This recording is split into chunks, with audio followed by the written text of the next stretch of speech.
Pakistan has intensified the repatriation of undocumented Afghan nationals, with thousands continue to return to Afghanistan through key border crossing. According to official sources, holding camps have been established in various districts across the country to temporarily accommodate undocumented Afghan citizens, ensuring phased and organized repatriation process. District administrations similar to other parts of the country have also issued formal notification in tribal districts directing undocumented Afghan nationals to leave. Following the directive, the evacuation of Afghan nationals from tribal area including Khyber, Bajawar, Mumand, Quram, North Waziristan and South Waziristan is currently underway. Authorities say search and verification operations are ongoing in multiple cities to identify Afghan national residents without illegal documents. Law enforcement agency and district administration are jointly conducting coordinated action. Mosque announcements are also being used to encourage volunteer return, urging Afghan citizens to go back in a peaceful and orderly manner. At the border, the Turkham crossing remains partially operational.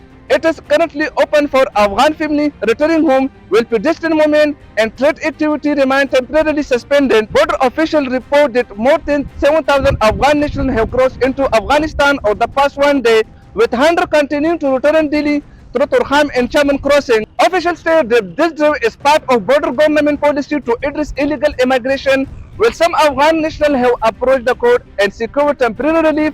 Authorities have reiterated their commitment to continue the repatriation process. The repatriation campaign is expected to continue in coming days as authorities work to regulate undocumented foreign nationals in a structured and systematic manner.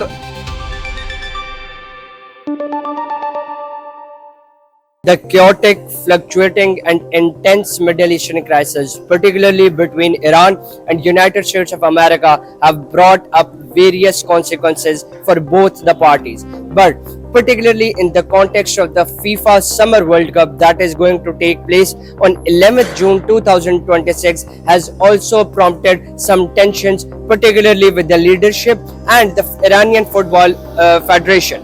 Now, the entire context lies in the visa denial of Iranian Football Federation President Taj Mahdi, who was about to go to Canada last month to attend a FIFA conference. But because of Taj Mahdi's former association with the Islamic Revolutionary Guard Corps, he was denied visa, and that has prompted some austere conditions from the Iranian leadership and Iranian Football Federation towards the co-host, particularly the United States of America, in the context and matters of upcoming FIFA World Cup. Football Federation President Taj Mahdi had said that the Iranian football team would compete but without retreating from their beliefs, cultures and convictions, and the co-hosts, particularly the United States of America, shall take all the concerns and conditions of Iranian football team into account. And in this particular matter, number one condition that Iranian leadership had put forth to the co-host is that